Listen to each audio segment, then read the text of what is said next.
In our gospel this morning, Jesus gives us a Jesus gives us an invitation. He tells us, "Come to me, all you who are weary and burdened, and I will give you rest. Take my yoke upon you and learn from me, for I am gentle and humble in heart. You will find rest for yourselves. For my yoke is easy and my burden is light." Sabi atong buhaton niini nga imbitasyon sa Ginoo. Ang Ginoo mismo nagsulti kanato, ali ali kamo, duol kamo, ngari kamo. Giimbitar ta sa Ginoo nga moduol kaniya.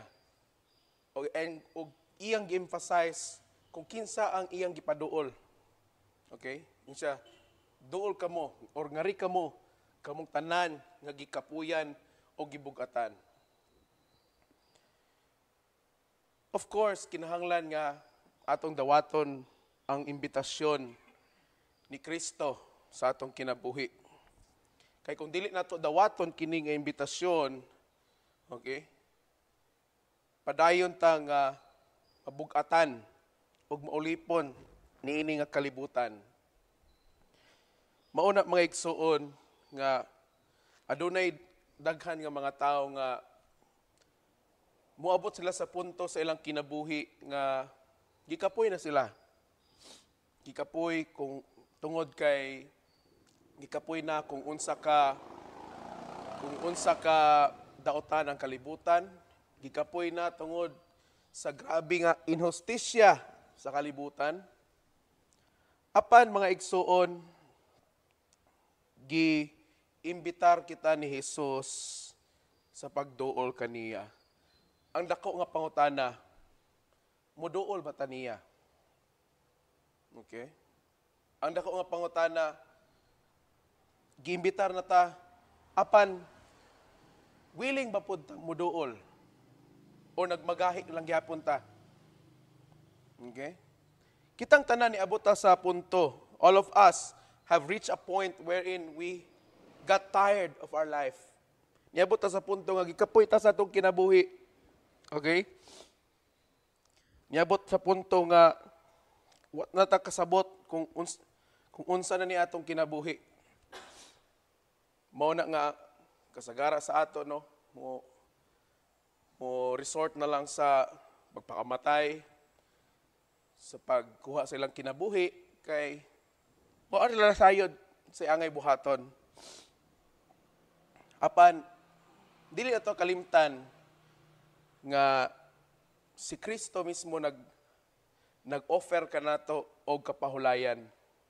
Ang Ginoo naghatag kanato og imbitasyon nga kita magpahulay. Sa may atong pahulayan sa atong kinabuhi, no? Meaning kapahulayan nga kung moabot ta sa punto nga gikapoy ta sa atong kinabuhi, mopahulay sa ta. No? Mupahulay ta aron nga maghunahuna, mamalandong sa atong kaugalingon. Og ingon si Kristo, duol kamo kanako. Wala ingon si Kristo nga duol kamo sa nitro, duol kamo sa laris, o paghubog-hubog kamo. Wala ningon ana. But pasabot ba igsoon nga kung moabot ta niini nga punto sa atong kinabuhi nga gikapuyan o gibugatan na ta tungod sa ato mga problema, sa mga sitwasyon sa atong kinabuhi, wala na ta sumabot kung naunsa na ning kalibutan nato, ang angayan ra gyud nga duulan nato og dagana nato kung gikapoy na ta og gibugatan ang Ginoo ra gyud. Amen. Ginoo ra. Kay siya ang tinuod nga nag-offer og tinuod usab nga kapahulayan. Naa sa Ginoo ang tinuod nga kapahulayan. Wala niini nga kalibutan. Mao na nga ang mga tao nga gikapoy sa ilang kinabuhi unya magpalaban hinuon sa kalibutanon nga pamaagi. Okay, kay ang kalibutan di man puno paalkanse. No? Mingon ang kalibutan nga, gikapoy na kasi imong kinabuhi. Ali diri nay mga budget diri. Ali diri, makapahulay gid ka diri. Makasandig-sandig ka sa mga paa ani ali. Ha? Naiinom dire, ali. No? Naidruga dire. aron makapahulay ka sa imong mga problema, makalingkawas ka kadyot. Di ba? Na ay mga kuan dire, temptasyon dire, no? Sa Amerika dito na ay gitawag nila dito nga scrap yard. Okay? Kining scrap yard gi-design ni siya o gihimo ni siyang negosyo wherein for example kung example nakikalagutan nga tao, ana example na lagot gi ka kayo na gusto nimo nga ipagawas imong kalagot. So aron nga dili ka makasala kunuhay, dili ka kumbaga wa kay sala nga mahimo tungod sa imong kalagot, pwede ka moadto dito, bayad ka. Unya, na mga gamit dito nga mga guba-guba. Okay? Either imong gamiton nimo maso or kanang baseball bat. Pwede to nimong pambuakon unsay naa dito. Ito ka pagawas imong kalagot. Pagkuhan dito. O daghan nga mga tao nga labi na sa mga sa taga-Amerikano nga mo-avail sila anak nga mga serbisyo. Dili lang kalagot, labi na mga tao ikapoy, moingon sila ito, ikapoy na ko sa akong bana. Pag! Di ba? Ikapoy na ko sa akong mga anak. Pag! Pangbuak. Nya wala sila kanang bayaran anak nga nakasala sila kay nakabuak no. Kay mo na to ilang gibayaran nila. Ang purpose ata nga mga negosyo is tabangan ko na ang mga tao nga makapagawas sa ilang gibati. Okay? Apan mga igsoon, si Kristo klaro kayo sa atong ebanghelyo. Duol kamo kanako. Sa Ginoo ta magpagawas sa atong gibati. Sa Ginoo nato isulti nga Lord, ikapoy nako. Ha? Lord, wa na mo ko kasabot sa akong kinabuhi. Nabugatan ako pag-ayo. Sa Ginoo nato na tanan isulti. Amen? Okay? Yes, tinuod, pwede ta mo sulti sa atong mga higala, no? Labi na sa mga higala nato nga pwede makatabang sa ato, no? Kay usahay ka na bitaw natas problema bitaw. Mangita man tag istorya. No, mangita taog ka istoryahan nato. Well, that's okay. Pero dapat first and foremost, before ka mo sulti sa imong higala nimo, sultihan nimo ang Ginoo. But then again, usahay di ta makasulti sa Ginoo, kay wa man tay relasyon niya. Ha? Orang uban, ayat lang ta mo duol sa Ginoo pag nagkinahanglan na ta. Ayat lang ta mo duol sa Ginoo pag nanatay problema. Ayat lang ta mo duol sa Ginoo pag ikapuyan na ta. Pero pag kanang wala tag ikapuyan, adi pa tagduol sa Ginoo. Kumbaga, mura baghimo ra nato ang Ginoo nga magtatambag. Ana ra, kung naay problema, duol. Kung may problema, di sa kog duol mo Lord. Kaya pa mo kay problema. Diba? Ug ningon si Kristo, ang iya ko nung yugo sayon. Okay? O gaan. Unsay but pasabot ani. Di ba? Kung naka-remember mo sa one time nagwalis Padre Rasol, ingon siya, ang yugo kaniadto, no, ang yugo. Kita naman tag yugo, di ba? Mao na karon gamiton sa mga kanang gamiton sa mga karmata ba. Ang yugo kaniadto is good for two people. Para sa duha ka tawo. Okay? Dako kina siya nga lapad kina nga kahoy unya para na duha ka tawo. Ang purpose ana aron ang duha ka tawo mo magpas-an sa kabugaton. Okay, dili lang ang usa kay kung usa ra ka tawo mapas-an, di gid na madaog. Okay? Usa may pasabot ni Kristo nga ang akong yugo gaan. So ambot pasabot din napaday pas anon di ay. No? Napaday tay pas anon bisag nanata sa Ginoo. Naa. Pero sa ingon ni Kristo, apan gaan kini. Ha? Ambot pasabot kung muduol ganita sa Ginoo. Okay? Naapagipon tay mga pas-anon sa atong kinabuhi. Pero kana nga pas-anon na to dili na bugat. Gaan na. Amen? Gaan na. Nganuman, kay tabangan na ta ni Kristo. Kita og si Kristo na ang magpas-an.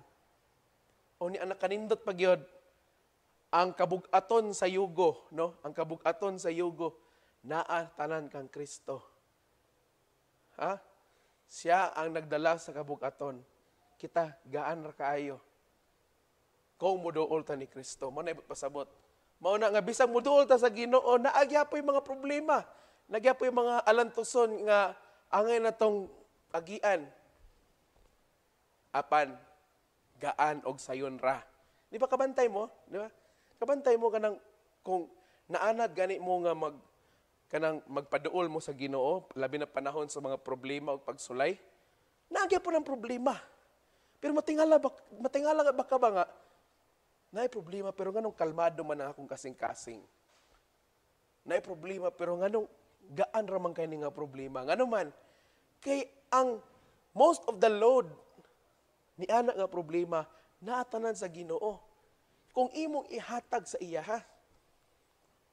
Pero usahay ang problema nato, kay bisag didol na ta sa Ginoo, pero gusto gihapon nato nga kita lang gihapon ang magpasan sa bugat nga parte sa kabukaton. Kita lang gihapon gusto magpasana-ana. Dili. Mauna nga, ang kinabuhi nga lisod na daan, musamot gid ka lisod, musamot ka pait, no? Kaya nga naman, kaya gipili nato nga kita lang gihapon ang magpasan, no? Bisag ato nang gihatag sa Ginoo. No, say mo na, Lord, imo na niya akong problema. Usay, pagkataon-taon, gibawi ba? Di ba naikanta? Nag-ingon niya, Jesus take the wheel daw. Ginoo, kuha ang manubila. Gikahatang lagi niyo sa Ginoong manubila, pero ang imong isa kamot po, tuam, naghawid pas manubila ba? Imbis nga ang Ginoo naman kay mag-drive, no? Ang Ginoo na magmaniubra sa imong kinabuhi, ay naunsa man ning imong kamot. Hawiran pa man imong manubila, Lord, diri liko. Diri Lord, liko sa ko diri Lord. Yung ka nga Lord, ang imong kabubuto mo tuman, pero usay kita na po ang nagbuot sa Ginoo. Lord, liko sa diri Lord kay patanon pa ko. Ako sining himuon mintas di pa ko minyo. Asos. Mura akong kaila ba? Niadto. Grabe ka tala magigid. Na ako gisang ipangutanan kung ano mang kon kay ka. Ngano mang talamaji kay ka. Unsayan tubag? Insa nga. May mani pader kay mintras karon ako ning gibuhat. Kay pag maminyo nako, di naman ako ni mabuhat. Kay magseryoso naman ko. Ko mao ba? Ko ayaw gipagsalita ng tapos. Kay sa ngalan nga imo nang gibuhat, dako pa hinon ang chance hinon nga imo nang himuon bisan pag minyo na ka. No? Wala ba nga, miingon ta nga, Lord, let your will be done. Imong kabubuton matuman, pero ano man magbuot paghihapon tas Ginoo. No, miingon ta, Lord, akong gitugyan kanimo, akong mga problema, akong mga pag-antos. Pero pagkataod-taod, nagproblema na sa kaw nag-antos.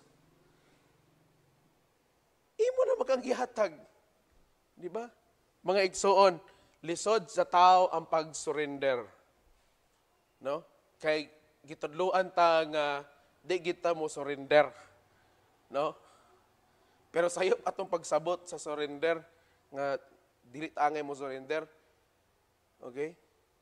Ug tungod ni ana, mao na nga bisan sa mga sitwasyon sa atong kinabuhi, no? Di kita makahimog surrender sa Ginoo kay ngano man. Kaya ang ato gyud nga magpakaron ignon kita, kaya na ko ni Lord.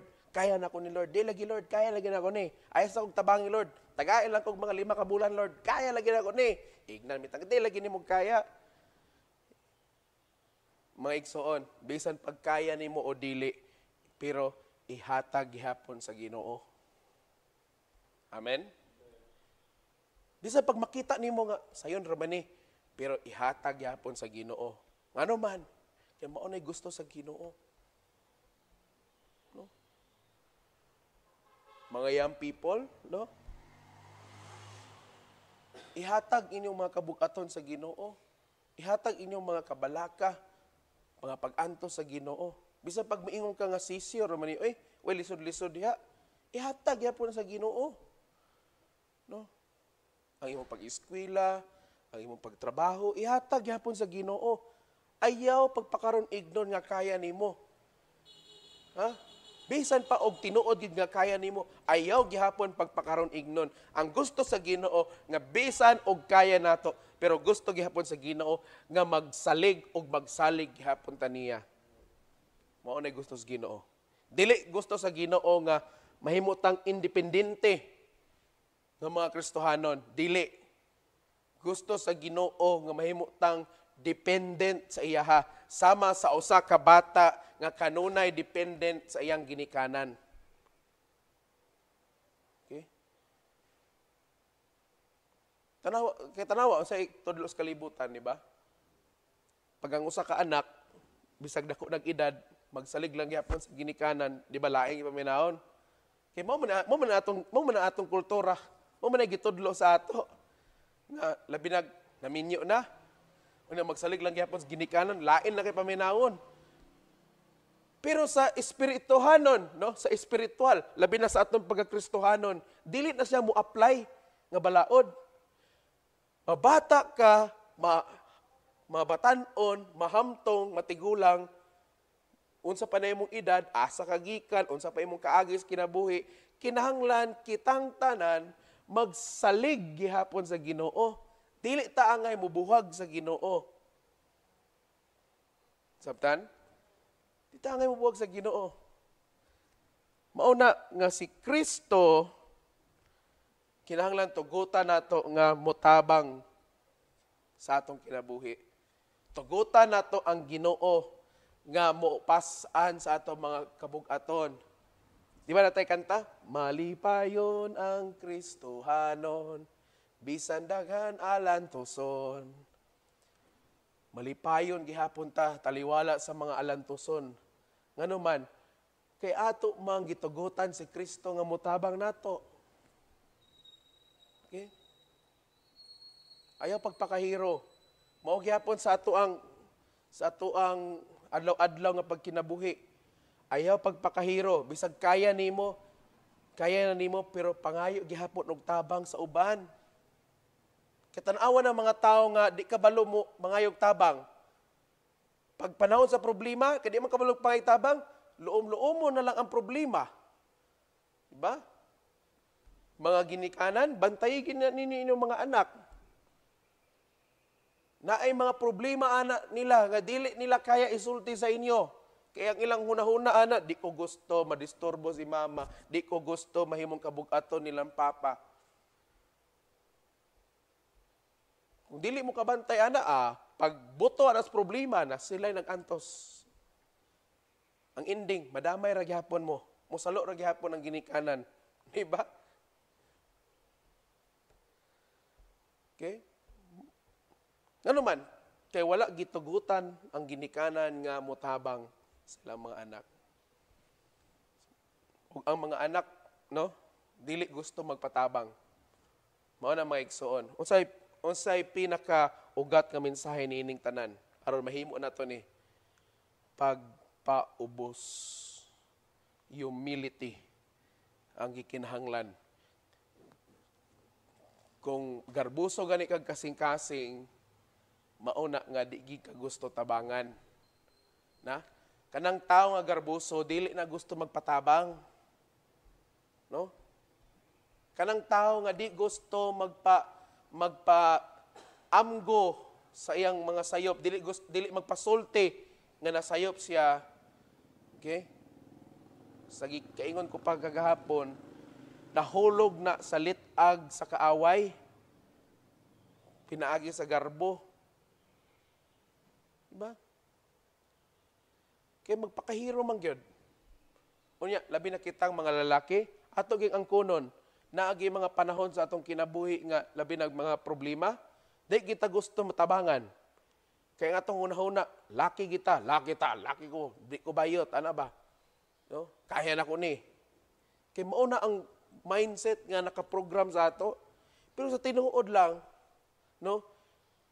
Malalaki ka o babae ka, nagkinahanglan kag tabang. Kada usa nato, mauna mga igsuon, dili unta nato balibaran. Let us not decline God's invitation. Dili ato balibaran ang imbitasyon sa Ginoo sa matag adlaw sa atong kinabuhi. Kada adlaw giimbitar na sa Ginoo, duol kamo kanako.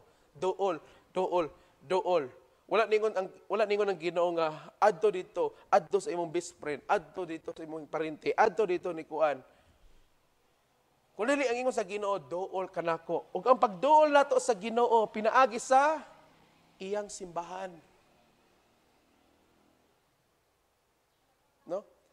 Kaning mga tao nga nagproblema, allergic hinuog simbahan. Di ganahan. Mas unahon pa magpa-check up sa ilang utok. No, magpa-appointment dito sa psychologist, sa psychiatrist. No? Wa mo koy problema na kay ako personally, dako kaya sila nga tabang bitaw. Kanang mga psychologist nato, mga psychiatrist. Pero una sa tanan, no? Ang giingon sa Ginoo, duol kanako. So ano to pagduol sa iya kundi ta mo sulod og simbahan? Duol ta sa Ginoo. Duol ta sa iya mga sakramento. No? Kung nabugatan ka na ng imong mga sala, kung gikapuyan na ka na nagdaladala na ng imong mga sala, duol sa sakramento sa kumpisal. Pangumpisal. Aron nga bitbiton sa Ginoo ang kabukaton sa imong mga sala. Ag imo. Mahimo kang gawas noon sa imong mga sala. Duol sa sakramento sa Eucharistia, dawata ang balaan nga lawas og dugo. No? O sa uban nga mga sakramento, no? Nga mga naglibin-libin, duol sa sakramento sa kaminyoon. Wa mo na nga bugati na ng inyong paglibin-libin ninyo. Nasayod ba mo nga ang mga magtiayon nga naglive-in, wala magpakasal, mas dako pa ang tsansa nga magbuwag kumpara sa mga magtiayon nga nagpakasal. Ha? So sa napulo ka live-in kuno, 7 ana ang nagbulag. O ilang gitandi sa minyo nga sa napulo ka minyo, 4 ra ang nagbulag. O di mas dakong tsansa gyapon day magbulag nga mag-live-in mo. Wa ko ningon nga perpekto ang kaminyoon. Kang ubang wala lagi nagbulag. Nagyapon. No? Pero mas taas gyapon ang tsansa kung mag-live-in ra ka. Wala nga duol sa sakramento sa kaminyoon. Di na ko moduol, di na ko magsimba pader. Direct to God na lang ko. Nasa na imong hunahuna, direct to God. Mayon tang madiretso po kag langit pod. Gusto nimo direct to God, pagpangay pasaylo direct to God. Gusto, no? Kulang na lang moingon ka nga, dito lang ko sa Ginoo mga lawat pader. Kay direct to God mga paghangad niya pagganga, paghulat nga naay mahulog nga lawas ni Kristo diha sa imong baba. Mayon taog tae to sa langgam may mahulog masyat sa imong baba. Kay gusto mag-direct to God. Diba? Duol sa Ginoo, duol sa iyang simbahan. Ayaw mo kaulaw, bisag asa ka pagikan, bisag kinsa ka pa, bisag unsa pay kaagi nimo sa imong kinabuhi, duol sa Ginoo. Kay nga naman, mao na ang iyang gisugo kanatong tanan. Amen. Please stand.